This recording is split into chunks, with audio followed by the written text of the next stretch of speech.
안녕하세요. 잠들기 전 영화 생각, 잠들 생각입니다. 오늘은 2023년에 개봉한 영화 버니 메이도프에 대한 생각을 나눠볼까 해요.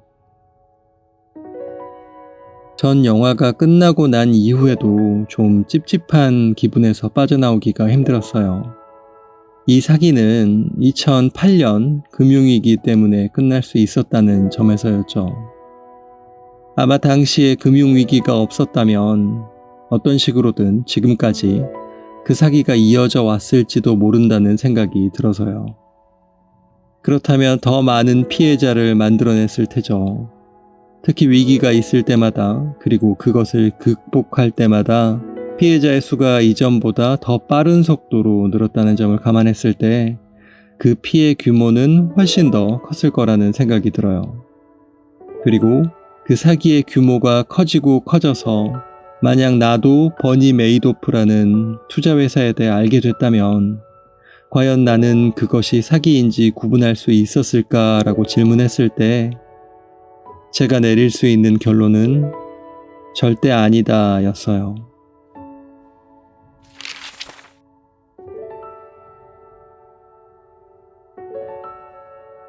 사람들은 저마다 상반된 두 가지 이상의 모습을 가지고 살아간다고 생각해요. 남들에게 보여주고 싶은 나와 숨기고 싶은 나 말이에요. 우리는 남들에게 보여주고 싶은 나를 앞세워서 사회생활을 하죠. 사회생활을 유지하기 위해 선택한 방법이지 그것이 진짜 나인 경우는 드문 것 같아요. 사회적으로 통용되는 나의 모습과 상반된 나만의 욕구는 늘 존재하기 마련이죠. 이 욕구를 모두 드러낼 경우 사회적으로 배척당할 위험이 있기 때문에 우리는 그것을 적당한 가면으로 위장해요. 그리고 이 가면이 원래의 자신의 본성과 너무 달라지지 않도록 지속적으로 스스로에게 교육하죠.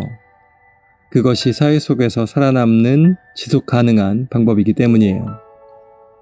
가면과 실제 본성 사이의 간격이 너무 커질 경우 자아의 분열이 생기고 언젠가는 사회와 합의할 수 없는 사회에서 드러나서는 안 되는 본성이 드러날 위험이 있기 때문이에요. 간극이 커질수록 자신의 본성을 스스로 통제하기가 힘들어지는 거죠. 보통 사람들의 경우는 말이죠. 누군가 주인공 버니 메이도프를 금융계의 소시오패스라고 설명했을 때 이 부분에서 그가 보통 사람들과 다르다는 생각이 들었어요. 버니 메이도프는 사회적으로 드러나는 가면과 자신의 본성 사이의 간격이 오랜 시간 동안 점차 크게 벌어졌음에도 자신의 가면을 계속 유지할 수 있는 사람이었다는 생각이 들었어요.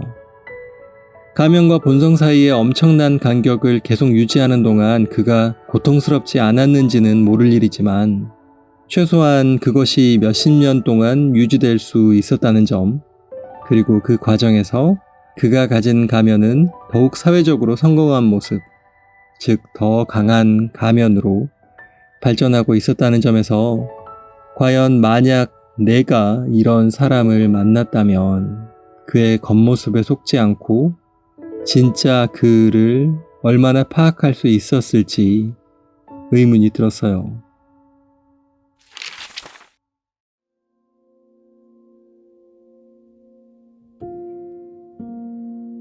버니 메이도프의 주변 사람들은 그가 범죄자로 밝혀졌기 때문에야 비로소 그가 범죄자인 줄 알았어요. 아마 그들도 저처럼 모든 것이 밝혀지기 전에는 버니 메이도프에 대한 객관적인 판단을 내릴 수가 없었을 테죠. 그리고 모든 것이 밝혀진 뒤에야 맞아, 그때 그게 수상했어. 그 점은 이상했어 라고 말하고 있는 것처럼 보였어요. 그도 그럴 것이 버니 메이도프는 그 주변 사람들에게 도움을 주는 필요한 존재였기 때문이죠. 그는 지속적으로 수익을 만들어 주었고 미래를 보장해 주는 것처럼 보였어요. 이것은 이러한 이익을 받는 사람들의 기대, 욕심과 결합되어 버니 메이도프에 대한 객관적인 판단을 흐리게 만들었죠. 객관적인 판단력을 유지했다면 언젠가는 가질 수 있었던 궁금증에 대해, 그리고 이어서 생겨날 질문들에 대해 스스로 침묵하도록 만들었어요. 버니 메이도프가 오랜 시간 동안 사기를 유지할 수 있게 도운 가장 효과적인 전략은 바로 사람들이 그에 대해 질문하지 못하게 만드는 것이었다고 생각해요. 질문하지 못하게 만드는 것은 일방적인 의사소통만 가능하게 한다는 거죠. 이건 상대방으로 하여금 질문하려는 주제, 즉 버니 메이도프가 불편하게 생각하는 주제에 대해 생각하는 것 자체를 멈추게 만들었고요. 대신 수익이라는 투자자에게 달콤한 주제에 대해서만 생각을 집중하도록 했고요. 사실 투자의 과정은 어렵고 피곤한 일이잖아요. 전문 투자자가 아닌 일반인들에게는 더욱 그렇죠. 보통 사람들은 투자금의 수익률과 안전성만 보장이 된다면 투자 과정이 어떻게 이루어지는지 관심을 갖고 싶어 하지 않은 것 같아요. 버니 메이도프는 본인의 명성, 직함으로 안정성을 보장했고 만들어진 숫자로 수익률을 증명했으니 일반 투자자들이 가장 귀찮아하는 부분에 대해 안심시켜준 셈이에요. 그렇기 때문에 여기서 질문을 할 경우 자신을 통해 투자할 수 없게 하겠다는 그의 엄포를 놓을 수가 있었던 거죠. 버니 메이도프는 투자자들에게 안심을 제공함으로써 그들의 무관심을 유도했던 거죠.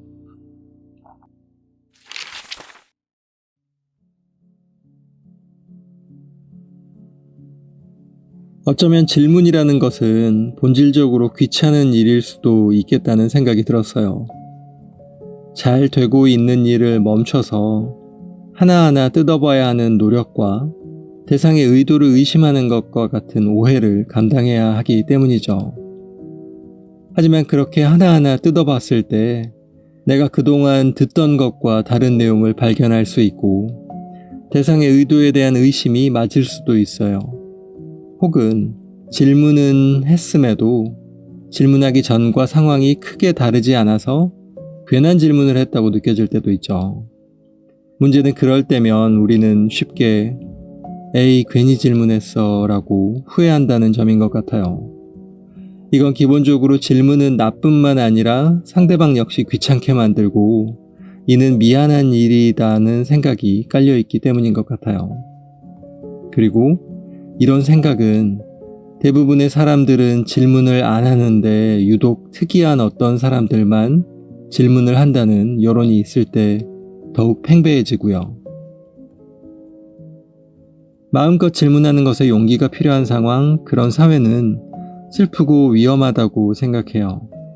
그것은 누군가가 자기 생각을 자유롭게 표현하고 전달하는데 제한이 있다는 뜻이기 때문이죠. 그리고 이것은 서로 다른 어떤 파트들이 자유롭게 소통하지 못한다는 뜻이기도 하고요. 어떤 주제에 대해 다양한 파트가 쉽게 참여하기 힘들다는 뜻이고 의적이 누적돼서 긍정적으로 변화하기 힘든 분위기라는 뜻이기 때문이에요. 어떤 의미로는 사회 속에서 나의 역할과 살아있음이 발현되기 힘든 분위기라는 뜻이기도 하고요. 물론 이 모든 것이 귀찮고 누군가 정해준 대로 살아가는 게 편하고 만족스럽다면 다른 얘기가 될 수도 있어요. 그리고 이 귀찮다는 관점을 유지함에도 이것이 나를 잘 살게 만들어준다면 누구라도 그것을 마다할 이유가 없을 거예요. 모두가 삶의 모든 과정에서 일일이 의미를 찾고 싶어 하는 것은 아니며 사실 그럴 필요가 없기도 하니까요. 그렇다면 누구를 비난해야 할까요? 버니 메이도프와 공모자들은 당연히 비난받아 마땅하겠죠. 제보가 있었음에도 무사 안일주의에 빠졌던 행정기관도 비난받아 마땅하고요. 암묵적으로 묵인한 은행 역시 마찬가지라고 생각해요. 하지만 과연 그게 전부일까요? 버니 메이도프에 투자한 투자자들은 어떻게 봐야 할까요? 그들이 욕심을 가졌기 때문에 비난한다면 자본주의 사회에서 돈에 대한 욕심이 없는 사람이 얼마나 될 것인가 하고 묻게 되겠죠. 그들이 충분히 질문하지 않았다고 한다면 과연 당신이면 질문했겠냐고 되물을 것 같아요. 그건 버니 메이도프 가면 안쪽을 왜 알아보지 못했냐는 물음과 같은 맥락이기도 하니까요. 그런데 작정하고 달려든 소시오패스를 일반인이 이길 수가 있을까요? 특히 소시오패스의 가면 뒤 본성과 돈에 대한 욕심이라는 내 가면 뒤 본성이 정확히 같은 방향을 향하고 있을 때, 서로 잘 맞을 때 말이죠. 그런데 그럼에도 만약 질문을 했다면 이 비극적인 유대를 끊을 수 있었을 거라고 생각해요. 그리고 질문이 쉬운 사회의 분위기는 이 비극을 억제하는 안전장치 몇 개를 더 가진 것이 될 거라 생각하고요. 하지만 여전히 정말 너라면 그 상황에서 질문할 수 있었겠냐는 질문을 받는다면 앞서 말한 모든 생각들 이후에도 여전히 저는 아니라고 대답할 수밖에 없을 것 같아요. 그래서 조금 무서웠어요. 아마도 내가 당하지 않았던 것은 단지 그 위험의 시대를 비껴갔다는 그저 운 때문이었다라고 인정할 수밖에 없을 것 같아요. 오늘 영화 버니 메이도프에 대한 생각은 여기까지였어요. 오늘도 달콤한 밤 되세요.